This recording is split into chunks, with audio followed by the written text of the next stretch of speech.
I've just come back from Vid Summit, which is a convention where a bunch of YouTubers and a bunch of crew members come together to talk about YouTube, where it's going, where it's at right now, and obviously to go and connect with each other. And I've spoken to so many creators. More importantly, I've spoken to so many crew and creators in the higher end of YouTube, the ones that you're trying to land and the ones that you're trying to work with as clients. And the one problem they've told me about editors, the absolute most, is the fact that they can't hit deadlines. Editors are consistently late, and editors are consistently poor at communication, which is why I'm making this video to show you how I always hit my deadlines and how I always have time for myself and to go to the gym, to have my own personal hobbies, to hang out with my friends, whilst still being able to hit deadlines consistently for my clients. So this video is going to be split into 3 different sections. The first one's going to be about my calendar and my scheduling. The second one's going to be about my environment. And the third one's going to be about the task mapping. If you don't know who I am, my name is Danny. I've been editing for about 5 years. I've worked with plenty of YouTube's biggest creators.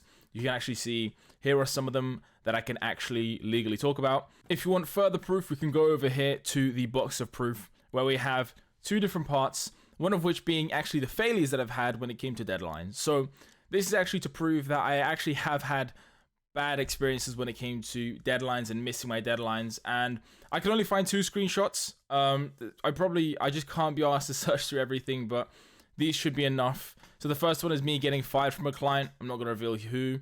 This is another one being me being fired from a client, and you can see that both of our names are blurred out here, and the reason for that is because, well, you know, this is him, you know, him in the white, and then me in the black. But this is my old account where I got hacked, and then I eventually got it back, and now I just use it as like a burner account. So I don't actually want people to figure out the name of this person, because I go around and I get a lot of research with this account. So you just have to trust me on this, right? I know it's not easy in case you're, you know, if you're new around here, but we can see that this is me talking to him. He's panicking, and I'm basically being slow by minutes, like not days, minutes, meaning I literally had to rush the video because I was so slow.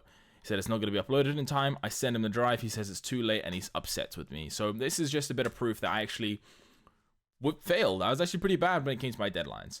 But now I'm at a point where not only am I doing great with myself, and I'm actually getting to work with these guys and actually create good client experiences with them, but I'm actually helping editors to do the same thing.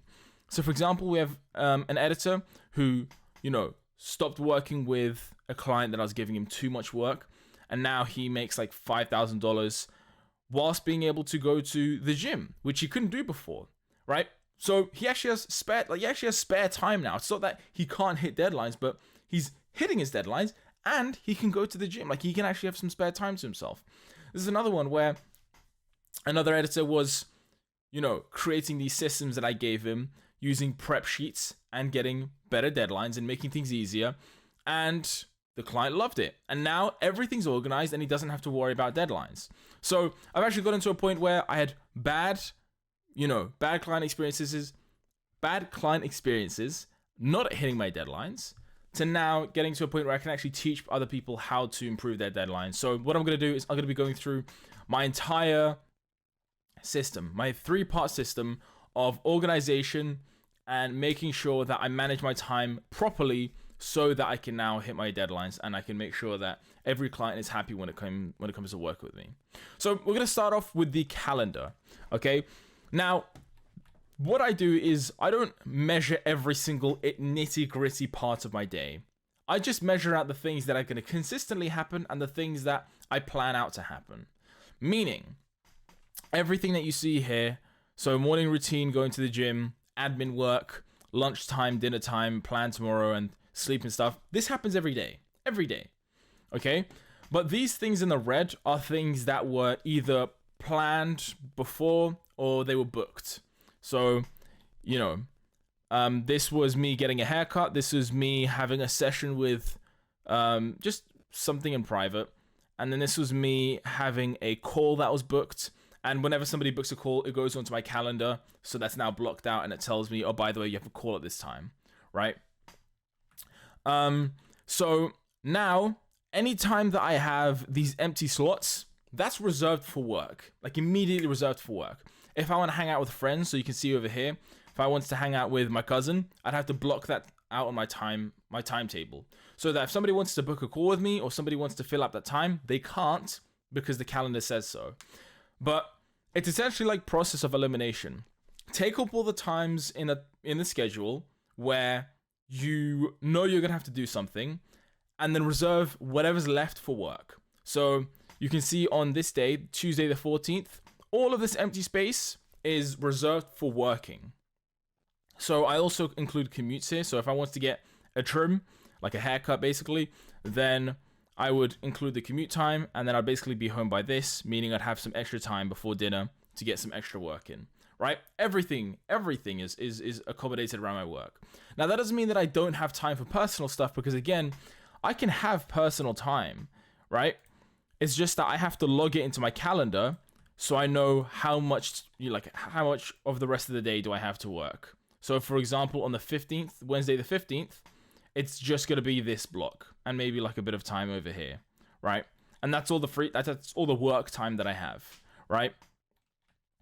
And what this essentially does is it helps me to get an understanding of what there is to do. And that doesn't mean that I'm now going to struggle because I have to hit my work hour goal, or my deep work sessions, because I don't log work sessions or deep work sessions. And I know that a lot of editors do. And I'm going to explain why it is completely destructive to be focusing on deep work sessions or, hourly rates later on in the video. Okay? But for now, all we have to understand is that you must create a calendar to organize your day. Why? Because I actually used to hate calendars. I used to think that it should always be about you being able to do whatever you want. And I think I actually made a video about this. Like, you could go through my YouTube and find a part where I'm like, oh, we should be able to do whatever we want. We're freelancers. But ultimately, when you don't know what's going to happen throughout the day, it just gives you like this small bit of anxiety in the back of your head, which is terribly unhealthy. So once you know what's going to happen throughout the day, once you organize everything, these constants, so like these events that are going to happen every single day, I know like it just happens it's so routinely, it just happens like a machine is doing it, right? So when I wake up and I take all of my supplements, I don't have to remember to do it. It just happens. When I go to get my coffee, I don't have to remember it. It just happens. It's like it's the routine, right? When I go to check my phone to see if anybody's messaged me or if I have to respond to anybody, again, I just do that by just complete automation, right? My body just kind of does it. It just remembers to do it. Lunch, same thing. Dinner, same thing. Everything else, same thing, right? But in between these is when I'm going to work, okay? And I'm going to decide how I do my work later on and how I actually manage to organize my client work so that I know that I've done the work that I need to do for the day, right? But yeah, number one, create a calendar. It doesn't have to be anything crazy. You don't have to log every single thing. You want to have empty spaces. You only want to log things that you know you're going to do every single day. So if I wrote down like gym plus running plus this plus that, it's going to be so difficult to do. And even worse, if you measure every single part of your calendar by tiny little increments. So like, go do this and then go do that and then go do this. Like, it's just going to get so frustrating and it's going to get so exhausting to keep up with everything. Like, you need to make it as easy as possible for your brain to remember to do stuff, right? Everything here is like pretty standard, pretty bleak. I don't add anything. And again, when I plan any extra events, any spontaneous events that might happen, I have to log it in my calendar. When a friend says, do you want to hang out? I log it in my calendar, right? Because I have to remind myself in the future that's what's happening. I don't want to have to set reminders. I don't want to have to, work and then one day receive a text from, a friend of mine being like, oh, where are you? And I'm like, what do you mean? We're going out today, aren't we? So I basically just live through this calendar. That's it. And it may seem like a bit kind of daunting being like, oh, I don't want to live, like if I wanted to get a job and live by a routine, I would have done that. Dude, believe me, every single successful person that you know lives via a schedule, via a calendar, right? This stuff is laid out for them. They don't control this stuff. because they all understand that without order, there is only chaos. And, you don't want to have a chaotic life, do you? So that's it. So that's the first part. Scheduling your day. As simple as that. Then we move over to environments. Now, your environment is super important. And I'm talking both from a desktop, a personal, environmental, geographical standpoint, and from a digital standpoint. So, this was my university dorm room. It was shit. I got nothing done. You can see like my water bottles on the floor. I had like a Domino's pizza, some M&Ms, and that's a Red Bull, I think, and that's just bunch of bullshit. That's a soft drink. And yeah, everything was so messy. The environment was poor. This was my first desk when I was starting out editing. My PC, my regular stuff. This was all right. This was a decent setup, but everything was like pretty cheap quality. To which I eventually upgraded to the setup that I have now, which is, well, I actually don't have this anymore. I got rid of my second monitor, but I would use that for like the timeline or the program monitor, right? And then my mic, my lights, and yeah, just mouse and keyboard. And again, I'm gonna be upgrading again because I'm moving soon, but this is all going to be upgraded to like a I don't know, 5 or 10K setup or whatever. I don't know. But point is that these have to change, and it is so important. So the reason why environment is so important is because that you always lose to it. You always lose to your environment. Anything that you put in your vicinity, you're going to fall temptation to. So, for example, if you live with friends, but your friends, go out every single night and they want to go to the bar, have a drink like multiple times a week, you're not going to get anything done because you are always, at some point, you're going to fall to the peer pressure, right? And that would just be so much easier if you just didn't live with them, because then there would be nobody to peer pressure you. Or if I put like a donut on your desk, if I put like a tray of donuts, you're going to say to yourself, no, I'm not going to have them because that's going to cause me brain fog. But you're going to eventually have them. You will always lose your environment. Like at some point, you're going to pick up the donut and you're going to eat it. And you're going to have another one and another one. Like whether you think you have the mental strength or not doesn't matter, because it's going to happen. Right? Nobody's that strong. Everybody loses to their environment all the time. The actual winners of just life in general, they always clean up their environments so that they can't lose to it. It's fully optimized, right? Literally everything. I just went on a trip, and this guy was like, a friend of mine was getting laughed at by another friend because he bought a desk that was worth like 2K. And I stayed silent because I was like, yeah, that's a good investment. Like, I think $2,000 for a desk is a good investment. Same as it would be for, a monitor or a MacBook or a chair. Like, it's a good investment. And he was laughing at him. And then we go to this Herman Miller chair store. They try out the chairs. But he stays silent because he realizes, you know what? Spending $2,000 for a chair is a good idea. And I'm thinking, fucking of course it is, right? Your environment is so important. How else are you going to get work done? Like, if you were to put me in a cave, a cold, wet cave that was dark, had like, didn't really have a good internet, I would immensely struggle to get work done compared to like the conditions I have right now, the environment I have right now. Sitting in a cold, dark cave with like, I don't know, shorts and itchy socks. Like that's gonna be pretty hard to succeed. Like if I had to make, I don't know, let's say 10K as an editor over there compared to here, this is gonna be so much easier because my environment is so much better, right? Now you're obviously not gonna go edit in a cave because it's gonna be cold and it's gonna be wet, it's gonna be difficult. So why don't you just treat it as if your room is currently a cave and you need to sort it out until it's this comfortable position for you to work. And all that really entails is just, just having a good chair for good support, having fast internet, having a fast computer, just having standard stuff like a keyboard that feels right to click, having a decent monitor, having some light source. So I have like a window that gives me natural light. But overall just being pretty comfy, everything being pretty quiet so it's not echoey. Like that's a good environment to work in. and also your digital environment. Now, this one's pretty big, right? This one is pretty big. So just to quickly, swiftly move on from this part of the environment, just understand that everything around you matters, but it matters just as much as the stuff that's on your computer. And what I mean by that is I'm talking about everything that you use, right? So I'm talking about your background. I'm talking about your workspaces. I'm talking about the apps that you use. I'm talking about the apps on your phone. Because I used to be this person. Like, this used to be my phone, right?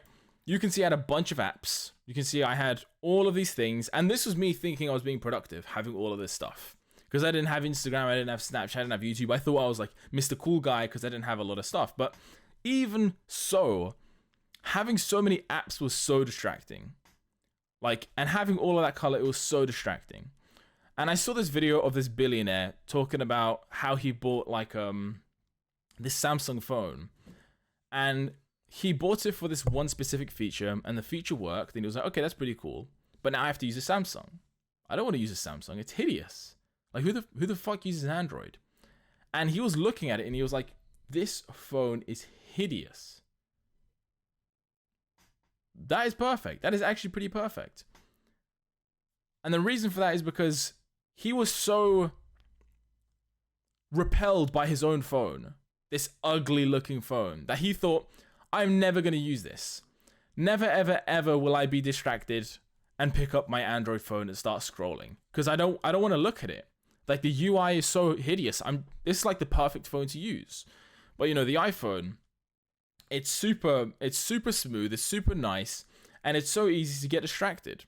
So if you have like any kind of phone, regardless, if you have Android or iPhone, what you want to do is you want to make it so unbelievably dumb, like so boring. Like, this is my phone. WhatsApp. That's it. It's just WhatsApp. And you can see, like, this is how it looks over here, right? It's literally just WhatsApp, and it used to be all of this stuff, but now it's just black. So even when you log in, it's just black, right? When I log in, it's just black, and there's WhatsApp, and then I just have like all the basic apps, right? That's it. You can see there's nothing else but WhatsApp and like camera and photos and stuff that you can't really delete. That's it. That's all that's on my phone. And the reason for that is because that's where I text my clients. So now when I have a notification, it's not coming from anything but my clients, meaning that I know that when I check my phone, there's something that I have to attend to, right? And when it comes to like your computer, where you work, it's so important you get this right. So if you have two monitors, please make sure that your background is super, super dull, like so boring that you don't want to look at it. So let me give you an example. These are both the same pictures, except on this one, I kind of added an image of like some flowery background. If you tried to get work done, but you saw this flowery background, you would get distracted all the time. Your eyes are naturally going to be attracted to, you know, the pretty colors and stuff, because that's just natural, right? That's just how your eyes operate. But if you didn't have anything interesting there, if it was just completely boring, your eyes are going to be naturally attracted to the only other source of color, which is your main monitor. So make sure that your backgrounds are boring. On top of that, when you're using Chrome, so for example, if I were to kind of go through my Google profile right now, so we'd have work and we'd have personal. Now, personal is just a bunch of, you know, extra stuff that I use, rental properties that I'm looking at, some things to look out for, so any future events or anything that I'd want to perhaps buy, and then just YouTube, Twitter, Netflix, you know, shit like that, right? Then my workspace is just all of the apps that I use and all of the tools that I use put into folders. So the tools are put into folders, any custom AIs I may have, and then just my everyday tools, right? As simple as that. All of my everyday tools are there. And this puts me in an entirely different state of mind. When my brain sees the color blue, it thinks work mode, because it's kind of learned that over time, once we start to open Google and it's blue instead of gray, it's work mode, right? It's simply just pattern recognition. We understand the mood that we have to be in, right? And we understand these are all the apps that we use. And then when it's like 8 p.m. and it's time to relax, I just use my personal one. And this is really important because now I don't get distracted. I'm not logged into Twitter. I'm not logged into Instagram. Not logged into anything on this account. But over here, if I went to Twitter, I would log into my home profile, right? Which I can't do over here. And that is so important because that basically separates the two parts of your life for your brain. And that makes it so easy, right? It's much easier to get work done once you actually split up your kind of Chrome profiles. And again, when you use Google a lot like I do, then it's so much easier, right? So if you also have like games, if you have anything tempting you to not work, that is going to distract you. You want to delete all of that stuff immediately, right? I don't have any because I'm on a Mac. I used to have some when I was on my computer, but even then I deleted everything. So now there's not like a mix of things where it's kind of personal and work. It's separated, right? It's all separated. So now when I work, I work. When I just enjoy myself, I enjoy myself. It's as simple as that. And also, I knew that when it came to landing clients, by having 3 or 4 different methods of acquisition, it was never going to be easy. So I just minimized it down to like 1 or 2. So cold email and Twitter, the only places that I'd go to land clients. I don't use YouTube Jobs. I don't use Discord. I don't use Roster. I don't use Vouch. I don't use anything else really. I just use, because what happens is once you have all of these options, your mind is going to be putting in less effort into actually outreaching. It's going to think, well, I've got so many places to find clients. So once you start to get desperate, you'll start to use these things. You'll never visit the sites anywhere else. You'll never use YT Jobs unless you're desperate for a client. You'll never use Roster unless you're desperate for a client. You'll never use any of this stuff until the time comes when you need one. But when you only have 1 or 2 places, that's when the outreach gets like so easy for you because you just consistently do it, right? And your brain doesn't get muddled. You don't get desperate. Everything's organized for you, okay? And you put a lot more effort into actually trying to land those guys because you know that this is all you have. This is the only option you have. You don't have YT Jobs. You don't have Discord. You don't have anything else. And on top of that, I don't use Discord because Discord is just, it's just so easy to get distracted. I still have a Discord account. I just don't use it. I just don't use it, right? So if I were to log into it, I would see like 2 or 3 Discord servers. That's it. And they're all dead. Like they're just old servers that haven't been used. But I don't use anything active because what that would do is that would send notifications to me and my eyes would be like, okay, notifications. Let me just go check my notifications very quick. Or if people can contact me on WhatsApp, plus Twitter, plus Discord, plus like anything else, I'm going to be frantically checking my Discord. I'm going to be like, oh shit, what if somebody responded? Oh, what if, like, and then you start to get nervous because you don't know, like, if your clients texted you somewhere or if someone else, like, everybody that's supposed to text me ever is on this phone. Like, this is the only, if somebody texts me, if somebody emails me, I won't respond. Like, sure, like, there's going to be people for that cold outreach, but, you know, those I'll check at a different time. But if somebody texts me on Twitter, no. If somebody takes me on Discord, no. It is all here. Like anybody that I'm actually supposed to talk to, it is going to be on my WhatsApp on my phone. And it's that organized. It's that simple. It's that easy, right? So yeah, now I don't get worried and I don't have to organize stuff in Notion because Notion was good. I used it for a while. It got messy and it became this habit of false productivity. I would create stuff in Notion just because I'd feel productive, but I actually wasn't productive. And now I use Google Workspace because that's much easier. I use Google every single day and it just reduces the amount of softwares that I have to use. So the less softwares you use on a daily basis, the better. And I just use Google because it has everything. I use After Effects and Premiere Pro because, you know, they're the best and Frame's like the only place to get revisions anyways. But yeah, so that's it. Organize your stuff properly. Make sure you separate your personal life and your work life completely. Make sure that everything becomes easy for you to get work done. Because everything's going to be hard all the time. Understand that.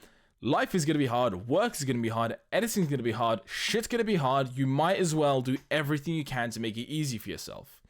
Make it easy to land clients. Make it easy to improve your editing. Make it easier to stay focused. Make it easier to make more money. Make it easier for everything. Because it is going to get hard at some point. And you're not making it any easier by having like 100 different softwares and, you know, getting consistently distracted. Like, you know, scrolling on Instagram, scrolling on Twitter is like one thing. Like that's one thing. Or TikTok, if you use TikTok, right? Just using any kind of apps, that's bad alone. But having all of this extra noise is so distracting. Like even when it comes to YouTube, I don't actually watch a lot of YouTube. Like if maybe during lunch, you know, when I'm having my lunch, I'll put on like a video about a film, or I'll put on like a, I don't know, Joe Bartolozzi video. I don't really watch any videos based on like making money because I know what I have to do. If I need help, I'll go to my mentors, or maybe I'll watch like my mentors' videos, right? But that's it. I don't even watch like 100 different things. I don't watch new videos unless it's like highly recommended to me by other people that I trust. I don't watch anything new. Again, YouTube I hardly touch. It's literally just, it's all focus. It's all dialed down, right? So my environment is organized where I don't have to worry about people texting me and bothering me and having to frantically check my Discord or my notifications or my text. I have a clear desk. It's literally just keyboard, mouse, my water, maybe like a coffee if I've had a coffee, and that's it, right? And again, like even the food that I eat, I don't really like do anything. I don't know. I go out to restaurants and stuff, but if you want, again, just stick like the occasional few meals, meal prep if you must, right? Because I know that helps a lot of people who can't be asked to cook. And yeah, that's the environment side done. And then we have task mapping, right? This is the third and final part of this video, right? Now, I mentioned earlier that deep work is terrible, and it is, because it doesn't really do anything, right? Tracking how many hours you work doesn't matter. And I'm gonna give you an analogy, right? So we have this like little inside joke in the UK, I guess, right? About builders. Because what builders do is they charge by the hour. And every time you go to see like a construction worker or a builder, they do fuck all, right? They have like lunch for 3 hours and then they dick around and then they eventually get the job done, but they just lengthen out. They just kind of like spread their hours long so that, you know, they don't actually have to do as much. Because if they do less work and if they do it faster, they get paid less. But you're not a builder and you don't charge by the hour. You charge by the project. And if you want the project to be done faster, then you should be working on doing less hours. So, do you see what I mean? When you look at yourself and you're like, I worked for 8 hours today. Okay, cool. But is that 8 hours worth of work? Or was that 3 hours worth of work spread across 8 hours to make yourself feel productive? You don't get paid to get it done longer. You actually get paid to do it faster. So what I have is I have this method of task mapping. I have this tool that my mentor gave me, and I basically use it to track my tasks every single day. I give myself daily tasks. Let me show you how that'll work. So at the beginning of the month, I'll follow up with all my clients. I'll say, hey, what do we have? Like, how many videos are you going to give me today? Or this month, really? When are you going to give them to me? When do you want version 1 done by? When are you going to pay me? I get that all set up with them as soon as I onboard any client ever. Like, I always get those 3 stuff down. But just in case, I always follow up with them at the beginning of the month. I'm like, hey, guys. Or because I'd just be speaking to one-on-one. I'd be like, hey, you know, when's the first video? Then I'd give a video, right? And I always note it down here. So this is like a second calendar. But this one's built around the tasks. So then, let's say George gives a video. For the next day, he says he wants version 1 done the next day. So I have to give George version 1 the day after, right? And every time that I complete a task, I cross it out. Every time I fail to complete a task, I just leave it blank. So you can see here, like, Jordan's sound effects wasn't done this day. So then I move it on to the next day, and then that'll be the first thing that I do. So you can see here, Mitchell's sound effects and music I didn't do. So that had to be moved over to the first thing that I do the next day, right? So what I do is I point all of the points where my client gives a video. So Cozy gives video, George gives video, Jordan gives video, Mitchell, when does Mitchell give video? Mitchell gives video. So these are 4 different clients that I had, and this is when they gave me like videos. So I would note down when so a big thing is editors don't know when the next video is coming in from their clients. And if you don't get this on lock with them at the beginning, they will never become consistent clients, right? Like they don't know if you're working together. I have an entire onboarding process for my clients. I create documents for them. I make sure that we get set up, and then I basically put so much investment into them, they just they won't bail, right? Because if I gave you a bunch of documents and I say, all right, cool, we're getting started. At this point, you're like, I can't back out now. He did all this work for me, and he seems to be really dedicated, so we're gonna start, right? And then I get payment from them. So I always do, like, I don't always do it, but I always try to bang on get clients to pay the video before we start.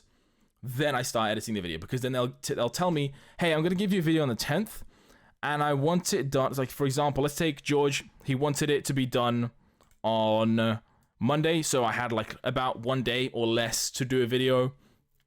Jordan gives a video, and he wanted me to give version 1. He wanted me to give version 1 where? I don't even know. Anyways, I think I just finished the video. But yeah, I'm actually really bothered. Where is this? Oh yeah, the Jordan video took like the whole month. So there we go. Literally took me the whole month to do that. You can see with Mitchell, Mitchell gives video on the 10th, and I just do, I deliver the video on the 15th, right? So he wanted version 1 by the 15th, and I got it done just in time, right? And all of the notes, they're done in order of the day, right? So starting from the first thing to the last thing. And yeah, so if I have like any other tasks or, things I need to note down, I'll put it into my calendar, or like my Google Notes, which is where I keep. So for example, if it's like, I'll go pick up this thing, or, go do this for somebody else, or go visit your cousin, or go pick up your brother from this, or whatever, like it'll be written there as well, and it will be put into my calendar. Everything's operated on Google. This was made in Google Sheets. I check my Google Calendar. I have it on Google Tasks. Everything is on Google, so I know that I don't have to go to like 3 or 4 different softwares. Like I used to have that. You can see I had like my tasks, my tasks done on Todoist. I had Notion calendar and none of this stuff was connected, by the way, because they're all separate. Like some of them will have like integrations, but all of these are like separate softwares. I would text some people on Telegram, some people on WhatsApp. I'd also have messages coming in, and it was just so chaotic. So I had all of these different softwares, but now everything's done on Google. So you can see version 1 is noted down, upload dates are noted down, and then what I do is from the point of getting the video and the point of delivering, in between those days, I will create a kind of workflow for me to do. I'll plan tomorrow, right? So Jordan gives video, and I try to get 30% of the video done on the first day. Always I try to get 30% done on the first day. Then you can see that I just kind of pawn off the Jordan video until the 7th, because I've got to do the Cozy video, because Cozy gave me a video here, and then now I can do that. So you can see that when everything's kind of mathematically drawn out, all the tasks are drawn out, every single part of the workflow is written out. Now I don't have to guess. I don't have to be worried about delivering for clients, because if I know when they want it and when they give it to me, I can write out when all the tasks are done. So if some of them are pretty strict and some of them aren't, so for example, Jordan gives me the entire month to do the video, then I'll prioritize Jordan at the bottom, right? Not because it's like he doesn't matter to me. Like, the guy pays me, so obviously I'm gonna, put in my best. But because Cozy wants me to give version 1 sooner than Jordan, so where's Cozy's video? Cozy's video is on 14th, right? So you can see here, 14th to the 4th, I have 10 days to do it. Whereas with Jordan, I have for between the 5th and the 23rd, meaning I had 18 days. So in 10 days versus 18 days, it's a big jump, right? But you can see everything's organized. So what objective that I had for the month? Well, stabilize my new client roster and become fluent with Mitchell's workflow. So Mitchell was a client that I had onboarded that month. He was new, and I had to make sure that I made him feel important because he did know that I had 3 other clients. But I was like, Mitchell, don't worry, pal. We're going to do everything. I gave him a beautiful onboarding experience. And I made sure that he felt good. And I obviously delivered the video. And anytime that I could, I would try and prioritize Mitchell's stuff. So, for example, you can see I had an entire day dedicated to Mitchell. I followed up with Mitchell to see if everything was okay. Mitchell gave me some revisions. And then I did them. And then, yeah, everything was pretty solid, right? Then Jordan gives another video and then yada, yada, yada, right? But you can see I don't track by the work hours, because then what that does, so like in your head, you're thinking, I'm going to go, you know, I'm going to go and I'm going to do, you know, this video for the entire day. But you could finish it earlier, right?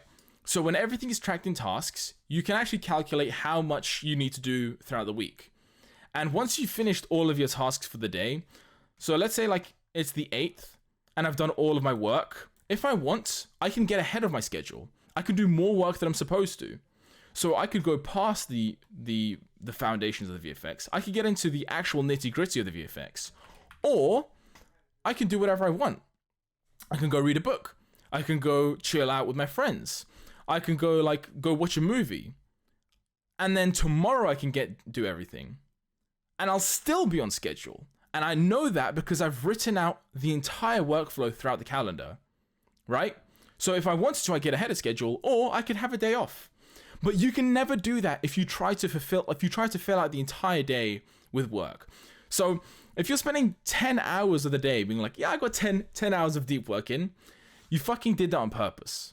Like you actually cucked yourself so that you don't have any time for yourself. So when you start complaining about like, oh, you know, too much work, or I'm staying up, and it's like, yeah, dude, because you're aiming to do more work. You set yourself a goal of 5 hours of deep work or something. But if you set it throughout the tasks, you know when everything's happening. You know when your clients are going to pay you. You know when they're going to give you a video. You know when to deliver it. And you know, like, just from that, you can calculate how the workflow is going to go. Especially like when they're like a new client, it's going to be new. You're going to have to adapt to it. So after about 3 videos, you know what you're doing. And because 3 of these clients I've already been working with, one of them was new. All I had to do was just kind of adapt. You can see, like, become fluent. Like, I just had to adapt to Mitchell, but the rest of them, I was good. I just had to see how Mitchell would work when it came to everybody else. And yeah, it was relatively stressful, but you could see towards the end, I didn't really have much. I just did like a few practice edits, and I didn't really fuck all because I had like no work. So I did whatever I wanted. And this was still a successful month. Like, I still had a good month. And then this is when we see the blue and the purple. So I have a key, and I plan out the entire year of how things are going to go down, right? So I actually plan out my year. I have goals for the year. I have goals for the month. I have goals for the quarter. I have goals for the day, right? So tasks. But you can see that I go through sales revision on the 29th, and I go through product. So I go through like results and feedback on the 30th, meaning I look at my editing, I look at what the client said about my editing, I look at the comments, I look at the numbers, and I say, where did I go wrong, where did I go right? And then the day before that, I'll look at my outreach messages, or I'll look at how I communicated with clients, or I'll look at the numbers of my outreach. So I'll look at like my database of outreach, and I'll look at like, okay, so this is how many people responded, this is how many people wants to work with me, and this is how many people are closed. Where did I go wrong? Where did I go right? So everything is measured. Everything is calculated, and the numbers do the problem solving for me. All I have to do is just look at them and log them, right?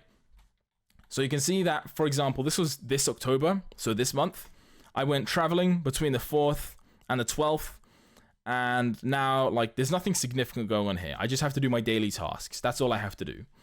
But I can just log, for example, refine my program for 2 days, and then obviously go through my sales revisions and the results. So I still do this to this day. I did this when I was editing, and I'm doing it as an editing coach now. And yeah, like everything's completely laid out for me. I don't ever have to think. I don't have to worry. I don't ever have to plan, because it's all done for me, right? And what happens when you task map is you don't have to worry about your work hours. Simple as that. So everything is become easy for me. I know what softwares to use. I know like when I have to get stuff done. I know that I won't get distracted. I don't have to worry about when clients going to message me or not, or when they want the video, because I sort out everything first, and then the rest of it just kind of happens. Everything is just basically organized so that the empty gaps of my life are just filled with work. So I know that I'm either on time or I'm ahead of time. So yeah, that's about it. If you want to learn more, if you want to see how you can actually improve your design by 300%, you can see how I managed to work with such big clients, and how I managed to do that through improving my design skills, then you can click on any one of the videos on the screen right now, and I'll take you over there. But if you want, you can just click below. There's going to be a link where you can talk to me. We're going to go on a 30-minute call, and we're just going to talk a bit about your editing. But either way, you have a good day.